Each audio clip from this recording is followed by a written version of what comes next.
Сәлем достар, сіздермен қайта қауышқаныма өте қуаныштымын. Бүгінгі рецепт сіздермен вареники жасау рецептімен бөліскім келіп отыр. Ол үшін бізге 300 грамм су, 1,5 шай қасық тұз және 1 дана жұмыртқа салып, қамырды орташа қаттылықта илеп аламыз. Достар, вареники орыс халқының ұлттық тағамының бірі.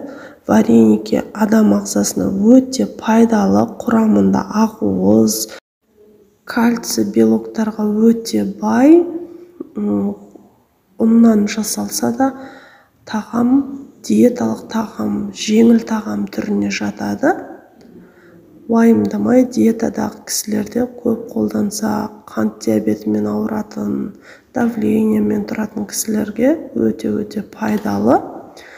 Қамырды жақсылап илеп болып, біраз тұндырып қоямыз да, арасына қосатын салмасына кірісеміз. Салмасы бізде сүзбеден жасадым. Сіздер творогта болады, немесе картопты қайнатып та жасауға болады. Дәміне қарай тұз, бұрыш салып, жақсылап араластырып аламыз.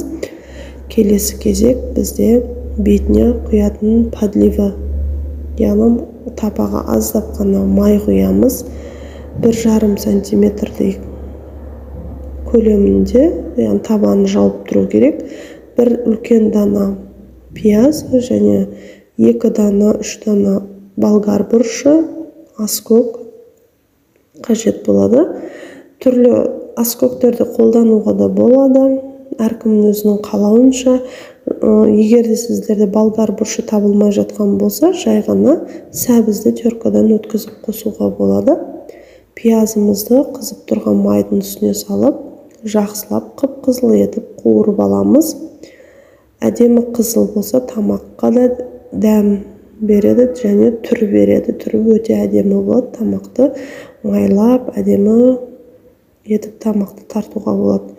Мен көбінше тамақтарымды осы жанду қосамын. Бұл керемет аскөктің бірі. Адам ағзасына да керемет пайдалы, өте плодовитый өнім түріне жатады. Бір рет қана ексеңіздер, күнделікті жемісін көптеп беріп отырады. Қара күзге дейін жақсылап сала береді. Өте бір түптің өзінен әжептәуір жеміс аласыздар. Мінекей пиязымызды қызартыңқырап қуырған кезінде үстіне жанду салдым. Жандудың бір ерекшелігі, шикі күйінде тартып жей алмайсыздар. Шамалы пісіру керек. Майға қуыратын тамақтарға қоссаңыздар, өте керемет дәмді болады. Әсіресе лағман, картоп, жаркоп қуырған кезінде қоссаңыздар, өзіндік ерекше дәмі бар. Мінекей салмамыз, бетіне себетін подливымыз дайын. Ең соңғы этап бізде дәміне қарай тұз және аскөкті салып, бетін жауып өшіріп қоямыз. Оған дейін қамырымыз тынып қалды. Қамырымызды жайып аламыз. Қамырдың жайылуына мән бересіздер. Өте жұқа болып кетпеу керек және өте қалың болмау керек. Қамырыңызды илеген кезінде қаттылау етіп илесеңіздер, ішіндегі салмасы пісіп жатқан кезде ақтарылып кетпейді. Егер де қамырыңыз бос болатын болса, ол суға қайнап жатқан кезінде ішіндегі салмасы бір бөлек, қамыры бір бөлек болып қалқып кетуі мүмкін. Сол себепті қамырды илегенде өте мұқият болыңыздар. Ең басты ингредиенттің бірі ол бұл жерде қамыр. Міне қамырымызды бір келкі жайып алдық. Қалыңдығы өте жақсы. 5 бармақтың қамырының қалыңдығына ұқсайды. Өздеріңізге ұнаған формада келтіріп кессеңіздер болады. Мен пельменнен сәл үлкендеу етіп кесіп жатырмын.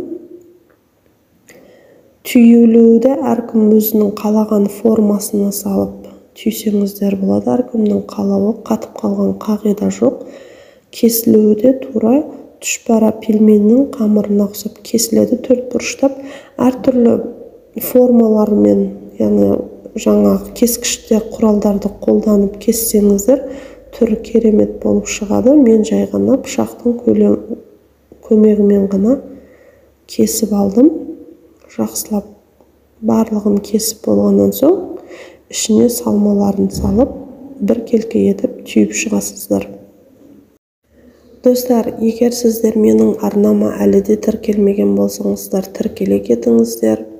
Комментарий бөліміне өз ойларыңызды жазып, лүпілдеріңізді аямаңыздар. Сіздермен рецепт бөлуге әрдайым асығамын. Сіздердің болмашы әрекеттеріңіз маған керемет көңіл күй сыйлайды. Әрқайсыңыздың мен үшін орындарыңыз ерекше.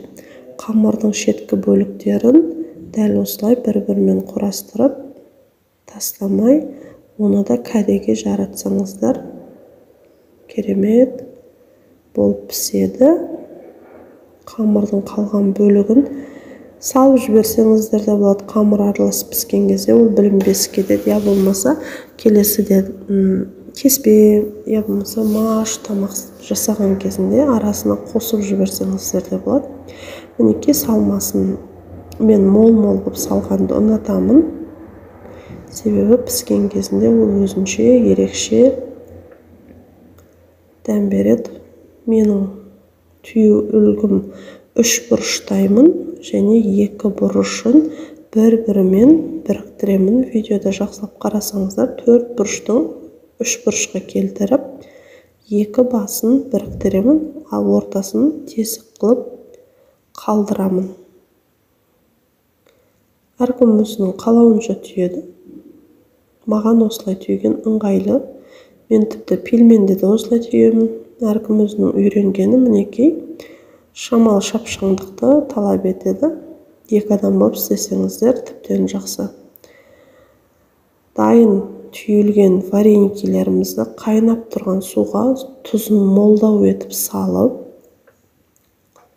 вареникилерімізді сала бастаймыз. Қамырдың жалпы пісу тәртібі барлығының пісіру жолы бірдей.